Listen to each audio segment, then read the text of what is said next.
Hello friend, कैसे हैं आप लोग। आई होप आप सभी लोग बहुत अच्छे से रहेंगे। AWS क्लाउड का ये इस क्लास में हम लोग वर्चुअलाइजेशन के बारे में पढ़ने वाले हैं। वर्चुअलाइजेशन एक्चुअली होता क्या है, वर्चुअलाइजेशन का रोल क्लाउड कंप्यूटिंग में कितना है, तो एक एक पॉइंट पे हम लोग बात करेंगे। तो वीडियो के एंड तक अगर आप बनेंगे तो वर्चुअलाइजेशन सीखना बहुत ज़रूरी है। इसके बारे में जानना, तभी आपको क्लाउड कॉन्सेप्ट पूरी तरह से समझ में आएगा। चैनल पे नए हैं तो चैनल को सब्सक्राइब करके बेल आइकन्स को प्रेस कर लीजिए। चलिए शुरू करते हैं। सबसे पहला क्वेश्चन है, व्हाट इज वर्चुअलाइजेशन। तो मैं लिख दे रहा हूं यहाँ पे वर्चुअलाइजेशन। सो ये वर्चुअलाइजेशन क्या है, एग्जाम्पल के लिए पहले एग्जाम्पल ले लेता हूं, फिर आपको समझाता हूं। मेरे को 3 सर्विसेज यूज करनी है, ठीक है। तो 3 सर्विसेज यूज करने के लिए हमें 3 सर्वर की जरूरत है। अभी इसको पहले आप भूल जाइए वर्चुअलाइजेशन, मैं इसका एग्जाम्पल लेके आपको समझा रहा हूं। मेरे को 3 सर्विसेज यूज करनी है, तो इसके एवज में मैं 3 सर्वर ले रहा हूं। यहाँ पे 3 फिजिकल सर्वर मैं बाई कर रहा हूं। एक सर्वर की कॉस्ट 2 लाख रुपीस है, 2 लाख है। और इस सर्वर में 3 सर्वर मैं ले ले रहा हूं। पहले वर्चुअलाइजेशन कॉन्सेप्ट क्या है इसको समझना है, राइट। तो इसके लिए मैंने एग्जाम्पल लिया, फिर मैं इसका कॉन्सेप्ट समझाता हूं। पहले एग्जाम्पल आप समझने की कोशिश करो। 3 फिजिकल सर्वर मैंने लिया और इन सर्वर की प्राइस तकरीबन 2 लाख रुपीस है। एक एक की प्राइस 2 लाख रुपीस है, ठीक है। एक में मैंने एक्टिव डायरेक्टरी डोमेन सर्विसेज को कॉन्फ़िगर कर लिया, ADDS। एक में मैंने DHCP कर लिया और एक में मैंने वेब सर्वर कर लिया। 3 सर्विसेज की हमें जरूरत थी। मैंने 3 फिजिकल सर्वर लिए, कितने में, 6 लाख रुपीस में। अब यहाँ पे क्वेश्चन ये है, क्या ये 3 सर्वर मैंने ले लिया तो बस यही हमारे एक्सपेंसेस है, इसके अलावा कोई एक्सपेंसेस नहीं है? तो ये तो कैपिटल एक्सपेंसेस हो गया। इसके बाद ऑपरेशनल एक्सपेंसेस में क्या आएगा? पहली बात तो ये सर्वर केवल फिजिकल सर्वर लेने से नहीं होगा, हमें इलेक्ट्रिसिटी देना पड़ेगा। तीनों को अलग अलग सेपरेट इलेक्ट्रिसिटी बैकअप चाहिए, तीनों के लिए सेपरेट पावर कूलिंग चाहिए हमें, राइट। तब जाके ये मेंटेन होगा। तो इसके बदले में कुछ कंपनियों ने ये वर्चुअलाइजेशन टेक्नोलॉजी लाया। वर्चुअलाइजेशन टेक्नोलॉजी में ये कहा गया कि भाई हम तीनों सर्विसेज को हम एक ही फिजिकल सर्वर में क्यों ना कॉन्फ़िगर कर दें। तो इसका कॉन्सेप्ट क्या है ऐसा। अब यहां पे मैं एक सर्वर और ले रहा हूं। अब हम 3 के बजाय ये तीनों को मैं कट कर रहा हूं, 6 लाख रुपीस का नहीं ले रहा हूं। मैं क्या करने जा रहा हूं, एक फिजिकल सर्वर थोड़ी सी इससे ज्यादा कॉन्फ़िगरेशन की मैं लाता हूं, ठीक है। और इसकी कॉस्ट तकरीबन 3 लाख होगी, 3 लाख या 3.5 मैक्सिमम आप मान लो, या 4 लाख रुपीस ले लो, 4 लाख ले लो। मैं 4 लाख ले रहा हूं, चलो। अब इससे क्या बेनिफिट होगा? पहली बात तो बैकअप जो हमें है ना, इलेक्ट्रिसिटी एक सर्वर पे देना पड़ेगा। जहां पे हम 3 सर्वर के लिए इलेक्ट्रिसिटी कर रहे थे, सेटअप कर रहे थे, अब हमें एक सर्वर पे करना रहेगा, राइट। दूसरा, अब यहां पे काम कैसे करेगा ये फिजिकल सर्वर में। अब यहां पे मान लीजिए 3 फिजिकल सर्वर है, 3 सर्विसेज हमें इंस्टॉल करनी थी। हम क्या करते हैं, यहां हार्डवेयर है, ये हमारा क्या है, हार्डवेयर है। इसके ऊपर हमने क्या करनी है, ऑपरेटिंग सिस्टम इंस्टॉल करनी है। इसके ऊपर हमें सेम लाइक यहां पे मैं लिख दे रहा हूं, ये विंडो है। यहां पे हार्डवेयर बोले तो क्या है, रैम है, स्टोरेज है, नेटवर्किंग है ना, CPU है, ये सारा हार्डवेयर हमारा हो गया। इसके ऊपर हम ऑपरेटिंग सिस्टम इंस्टॉल कर रहे हैं, विंडो। तब हम ना सर्विसेज को कॉन्फ़िगर करेंगे। अब यहां पे क्या कर रहे हैं हम, इस सर्वर में क्या कर रहे हैं, यहां पर मैं ये हार्डवेयर हमारा है,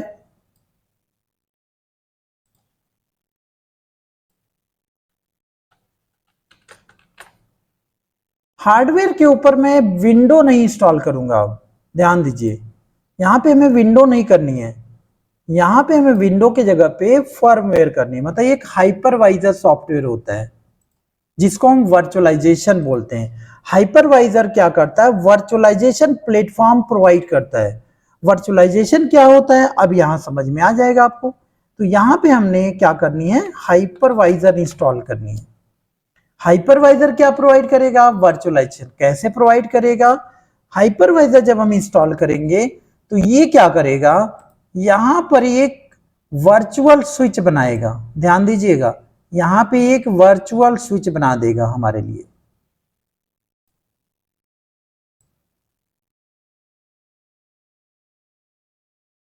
ठीक है, ये वर्चुअल स्विच बना दिया।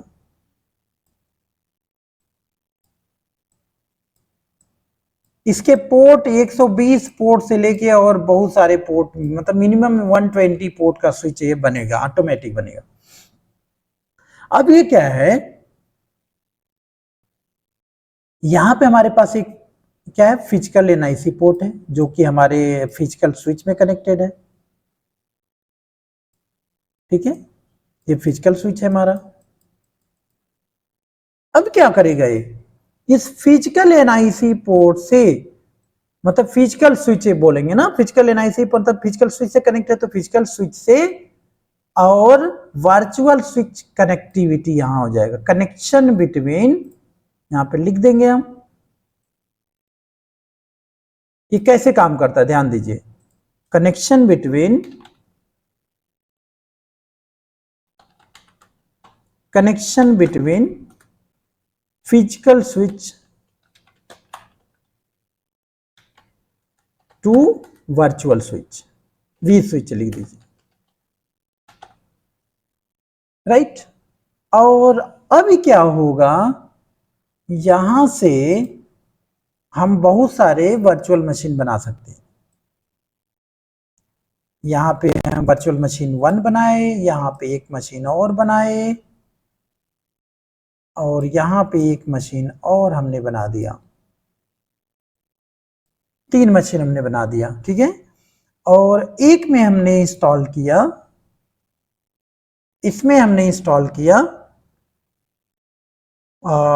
एडीडीएस, एडीडीएस, एक में हमने इंस्टॉल किया डीएचसीपी, एक में हमने इंस्टॉल किया वेब सर्वर।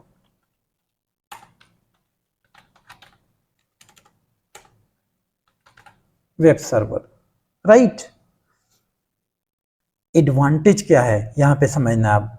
तो वर्चुअलाइजेशन है क्या, वर्चुअलाइजेशन एक सॉफ्टवेयर है जो क्या करता है, हमारे हार्डवेयर रिसोर्सेस को वर्चुअलाइज कर देता है, डिस्ट्रीब्यूट कर देता है, किसके बीच में, वर्चुअल मशीन के बीच में। यहाँ पे ये सारे वर्चुअल मशीन है, मतलब सॉफ्टवेयर कंप्यूटर बोलिए इसको, ये फोल्डर है, फोल्डर के फॉर्म में रहेंगे। सबसे बड़ा एडवांटेज क्या है यहाँ पे, कि हमें इलेक्ट्रिसिटी अब 3 के बजाय 1 लगेगा। जहां हम 6 लाख रुपीस एक्सपेंस कर रहे हैं, वहां हमें 4 लाख रुपीस में काम चल जाएगा। उससे बड़ा एडवांटेज मैं बता दूं आपको, स्केल अप स्केल डाउन, मतलब कोई भी हार्डवेयर रिसोर्सेस को हम जब चाहे बढ़ा सकते हैं, जब चाहे घटा सकते हैं। और जो सर्विसेज हम जिस कंप्यूटर को ऑन करेंगे वही यूटिलाइज हो रहा होगा हार्डवेयर, बाकी सभी साइलेंट एक फाइल जैसे पड़े रहेंगे हमारे कंप्यूटर में। यहाँ पे देखिए, अगर हमने कहा कि भाई ये वेब सर्वर का रैम 8 GB है, इसको 16 GB कर दें, तो बहुत सारे क्वेश्चन, हमारे बड़े बड़े क्वेश्चन बन के आ जाएंगे दिमाग में।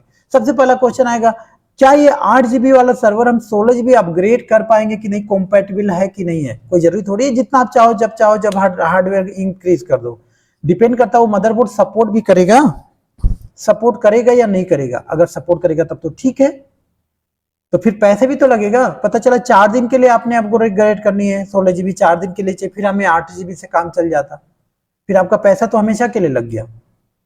तो ये सब बड़ी प्रॉब्लम था यहाँ पे तो इजिली आप स्केल अप कर सकते हो, जब चाहो जब आप इंक्रीज कर दो, अपग्रेड कर दो हार्डवेयर को। आज हमने इसको 16 GB कर दिया, कल हमने इसको फिर से 8 GB कर दिया।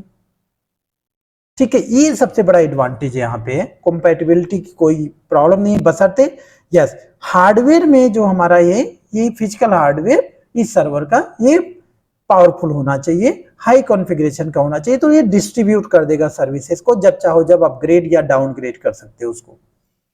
ठीक है, तो ये सारे एडवांटेज इसमें है। और सपोर्टिंग के लिए भी जो एएमसी एनुअल मेंटेनेंस कॉन्ट्रैक्ट जो होता है, जो इसको मेंटेनेंस करने के लिए, जहां पे हम 3 सर्वर की मेंटेनेंस करवाते थे फिजिकली, वो अब हम 1 सर्वर का करवाना रहेगा। ये तो बाकी सॉफ्टवेयर काम कर रहा है अंदर में, राइट। तो ये होता है वर्चुअलाइजेशन। वर्चुअलाइजेशन का मेन कॉन्सेप्ट क्या है, हमारी फिजिकल कंप्यूटर के हार्डवेयर रिसोर्सेस को ये डिस्ट्रीब्यूट कर देता है किसमें, वर्चुअल मशीन में। वर्चुअल मशीन क्या होती हैं, ये हमारे कंप्यूटर के अंदर सर्वर होती हैं, मतलब लॉजिकल सर्वर बोल सकते हैं। तो अब यहाँ क्वेश्चन ये आता है, ये तो मैंने बताया कि हमारी कंपनी में जहां 3 सर्वर की जरूरत थी, वहां पे मैंने 1 सर्वर हाई कॉन्फ़िगरेशन का लाया और वहां पे मैंने वर्चुअलाइजेशन कॉन्फ़िगर कर दिया। यहां पे क्लाउड का क्या रोल है? So now we need to understand what is the role of cloud, what is role of virtualization in cloud computing, right?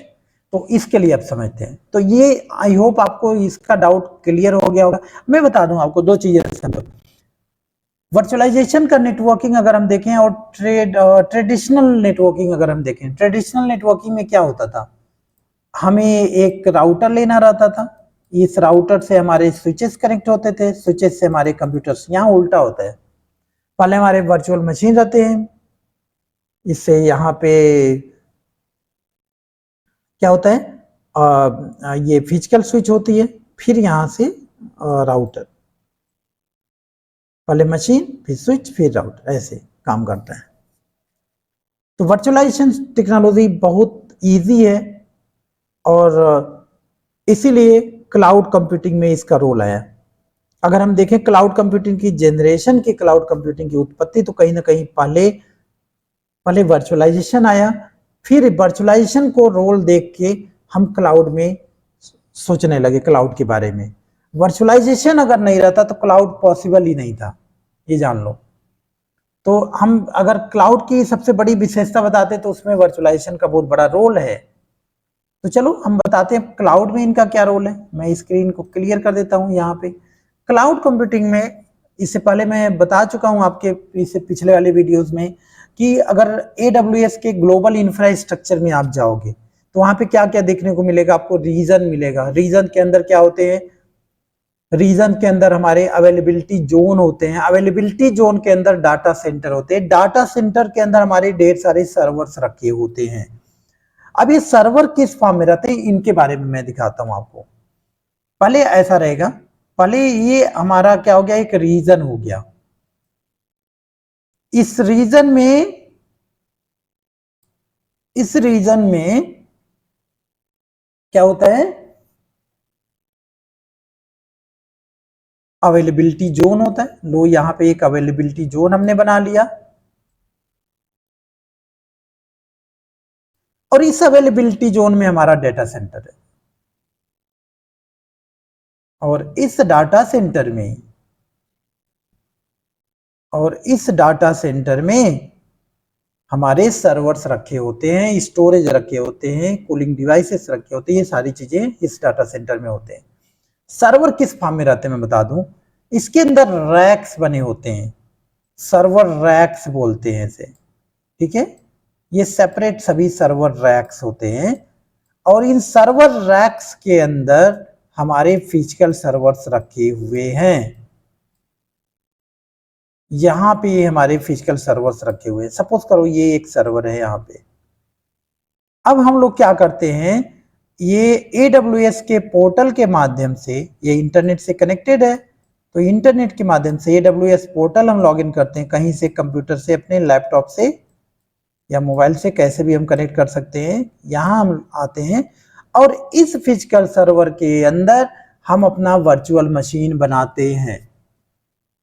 इसके अंदर हम लोग अपना वर्चुअल मशीन बनाते हैं, ठीक है। अगर आप देखोगे कि infrastructure as a service, cloud के सर्विसेज की एक बात करें हम तो इंफ्रास्ट्रक्चर एज सर्विस, जहां पे हम क्या करते हैं EWS को लॉगिन करके फिर हम कंप्यूट सर्विसेज में जाके इंस्टेंसेस बनाते हैं, जो वर्चुअल मशीन होता है या इंस्टेंसेस आपको AWS की भाषा में। वो इंस्टेंसेस जो है वो आई इंफ्रास्ट्रक्चर सर्विस का पार्ट है, जो कि हम यहाँ पे बनाते हैं किसमें, इस फिजिकल सर्वर के अंदर वर्चुअल सर्वर बनाते हैं, वर्चुअल मशीन्स बनाते हैं। अब ये कैसे काम करता है, क्योंकि इस फिजिकल सर्वर में वर्चुअलाइजेशन कॉन्फ़िगर है, वर्चुअलाइजेशन प्लेटफॉर्म इंस्टॉल है। अब ये वर्चुअलाइजेशन क्या हो सकता है, अब ये क्वेश्चन यहाँ पे, ये वर्चुअलाइजेशन कौन कौन से होते हैं। अभी तक तो ये समझ में आया what is virtualization and virtualization कैसे काम करता है, वर्चुअलाइजेशन का रोल क्लाउड में क्या है, इतना समझ में आपको आ गया कि फिजिकल सर्वर जो हमारा उसके अंदर वर्चुअलाइजेशन प्लेटफॉर्म है, जहां पे हम लॉगिन करके वर्चुअल मशीन बनाते हैं कंप्यूटर सर्विसेज में जाके, राइट, इंस्टेंसेस हम बनाते हैं। डाउट क्लियर हो गया। अब हम जानेंगे कि ये वर्चुअलाइजेशन के टाइप्स कौन कौन से हैं और कौन कौन से सर्विस प्रोवाइडर इनके बारे में बात करते हैं। चलिए, तो अगर हम बात करें यहाँ पे सबसे पहले टाइप्स ऑफ वर्चुअलाइजेशन, वर्चुअलाइजेशन को बेसिकली दो टाइप्स में बांटा गया है, ठीक है।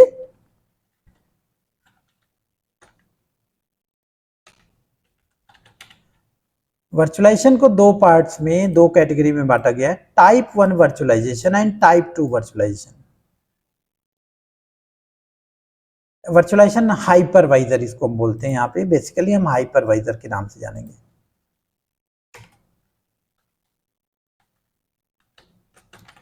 जो हम मतलब एक कंप्यूटर के अंदर जो जहां पे हम वर्चुअलाइजेशन इस्तेमाल करना है, वर्चुअलाइजेशन क्या एक टेक्नोलॉजी हो गई, लेकिन काम किस पे करती है, हाइपरवाइजर पे। मतलब अगर ये कंप्यूटर को वर्चुअलाइज करनी है, पहले हमें हाइपरवाइजर इंस्टॉल करना। हाइपरवाइजर क्या है एग्जैक्टली, ये सॉफ्टवेयर है, ठीक है। तो फर्मवेयर के रूप में ये होती है। हाइपरवाइजर जब हम इंस्टॉल करते हैं तो ये वर्चुअलाइजेशन हमें प्रोवाइड करती है प्लेटफॉर्म। वर्चुअलाइजेशन मतलब डिस्ट्रीब्यूट करने के लिए हार्डवेयर रिसोर्स को सॉफ्टवेयर में, राइट। तो ये दो तरह के हाइपरवाइजर हमारे मार्केट में आते हैं, टाइप 1 एंड टाइप 2। तो यहां पे लिख लो type 1 hypervisor, type 1 hypervisor, and यहां पे लिख देता हूं मैं टाइप 2 हाइपरवाइजर।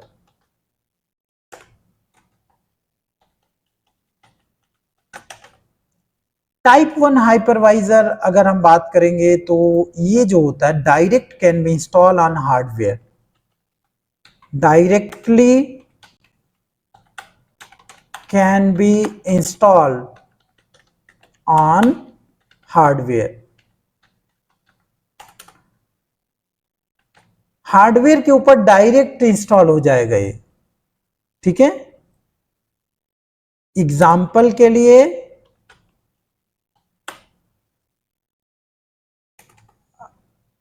EXSI, EXSI ये एग्जाम्पल है, ठीक है। बेयर मेटल होता है ये VMware का हाइपरवाइजर है। टाइप 2 का एग्जाम्पल अगर हम दे दें तो direct can not be install on hardware, can not be install on hardware, it can install on Windows operating system।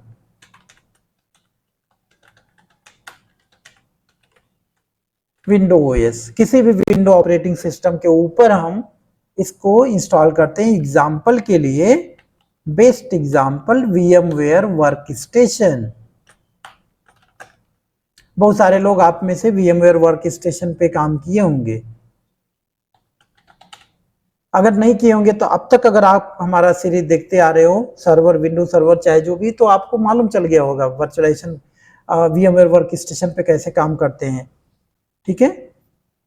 तो VMware वर्कस्टेशन इसका गुड एग्जांपल है। अब यहाँ पे हम बात करेंगे कि कौन कौन से इसके सर्विस प्रोवाइडर है मार्केट में। तो सर्विस प्रोवाइडर जो है, मतलब यहाँ पे एक चीज और जान लो, हाँ चलो सर्विस प्रोवाइडर की बात करते हैं। वर्चुअलाइजेशन हाइपरवाइज मतलब वर्चुअलाइजेशन सर्विस प्रोवाइडर। तो सबसे नंबर 1 पे जो चल रहा है, झंडे गाड़ के बैठा है, क्या है, VMware। ये VMware दो तरह के वर्चुअलाइजेशन प्रोवाइड करता है, टाइप 1 एंड टाइप 2 दोनों। टाइप 1 में EXSI प्रोवाइड करता है एंड टाइप 2 में ये प्रोवाइड करता है VMware वर्क स्टेशन। दूसरे नंबर पे आता है हमारा माइक्रोसॉफ्ट। ये प्रोवाइड करता है हाइपर वी प्रोवाइड करता है। और तीसरे नंबर पे आता है हमारा सिट्रिक्स। ये प्रोवाइड करता है जेन सर्वर एंड जेन डेस्कटॉप।